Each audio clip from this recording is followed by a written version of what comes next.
and technology is here. I'm sure it's going to kill books entirely. In 1450, Johannes Gutenberg invented a printing press that used movable type.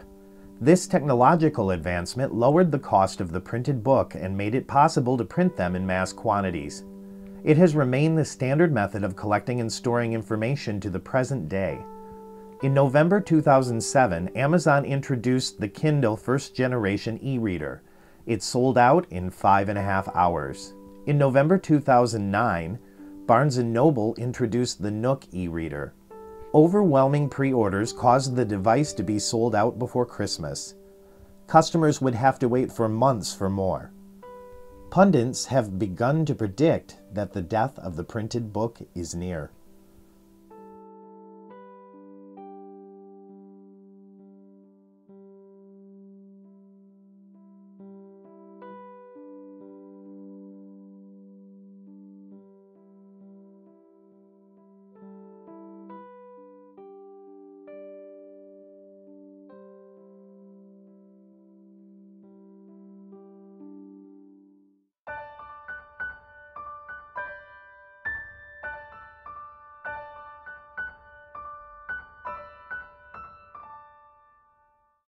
By May of 2011, Amazon bragged that its ebook sales exceeded print book sales. 105 Kindle books were sold for every 100 print books. Borders Books, the second largest brick-and-mortar bookstore chain in the U.S., announced that summer it would be liquidating the last of its 399 stores. That Christmas season, Amazon reported December sales of 1 million ebooks per week. What does this mean for the future of the printed book? Technology will replace printed material. What I see for the future, I think, is technology is slowly going to bleed over. The big publishing houses are going to go to e-material. The ebook is going to replace the printed book. There's enough of a draw from people who they want an e-reader to read from. E-readers are technology, of course. The young people are really into them. Our younger generation, I am slightly concerned that the e-reader will kind of destroy books for them. I don't like e-readers because of the fact that they are competing with the paperbacks and the hardcovers. It could hurt us just no matter what. But yes, I do see a time where technology wipes out printed material except for very niche markets.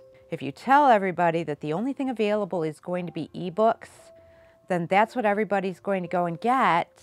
It's kind of like when you say, okay, the stock market is going to crash, pull your money out, and everybody pulls their money out and the stock market crashes. When ebooks were the only electronic item that came out for Christmas. We got hit pretty hard in the 3 months after that. The big box stores closing down and the e-trade does impact our ability to get new books. We used to be able to get new books, new hardcovers by popular authors within a couple weeks or a couple months of them being published.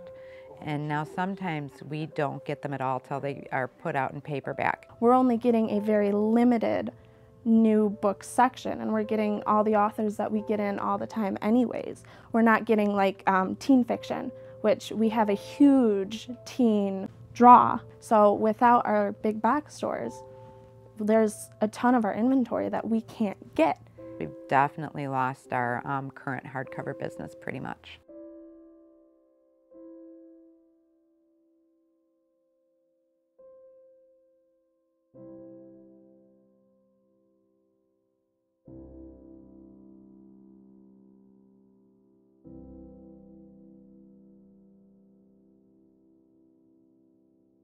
The national bookstores are in competition with each other. They have fewer selections to make to be current, which is what they sell. If you walk into your local Barnes & Noble, what's the first thing you see when you walk in the door? It's them advertising about the Nook. And then you continue to walk through the store and you have shelves that are dusty, you have books not put away in the right places, you have 20, 30 people who are working there who don't know what they're talking about. I've been in there, they have some great people that do work there, but I've been talking to somebody in one of the big box stores about a book and they start to get antsy. They're standing around, the boss is watching them. We're talking books. I'm gonna go buy something that we're talking about, but all the boss sees is they're standing there. They're gonna get in trouble for talking to me. But that's how you sell books. They just have to treat their customers good, and they have to know what they're talking about. They have to know the books. They're going in there for people who are knowledgeable about what their books are. They're going in there for the atmosphere. I think it's more, in my opinion, a marketing issue than it is anything else. They're like, my e-reader is better than their e-reader, and this is why, and everybody ran out and did the e-readers, and then everybody's whining and complaining because you need to market to people's emotions. Instead of marketing against the Kindle and marketing the tangible properties of a book. Despite the threat of obsolescence, not all of the news is bad for the printed book. 88% of readers of ebooks also read printed books in the past 12 months. Furthermore, 54% of those readers preferred to purchase their own copy of those books. 59% of Americans say they have no interest in buying an ebook at all. Our older customers much prefer the feel of the book in their hands as opposed to an e-reader.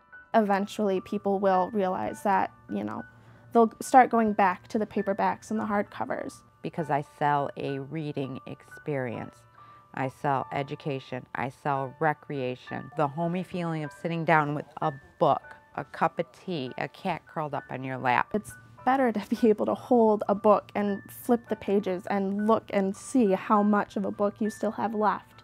This is not the product. These aren't the products. The products are what's in them. We offer friendship and we offer guidance in a way as well with reading. Everybody who comes in here knows that I know what I'm doing. They feel comfortable with the information that I'm giving them. And the customer needs that connection to come back. I don't want this to be a formal place. I want it to be book home. They care more about the experience for the customer than making a quick dollar and being able to be paid at the end of the day or the end of the week. I don't always remember their name, but I want them to know mine, and I want them to feel comfortable hollering from the back of the room, "Hey Beth, can you come help me find this?"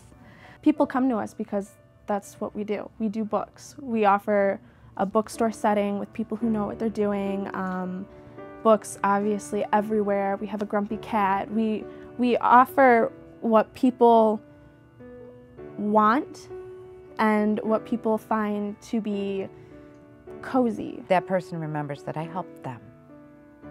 I gave them a good, warm, fuzzy feeling, and they want to come back. Even when the economy really dipped, we were staying pretty strong, pretty level. We've always operated in the black.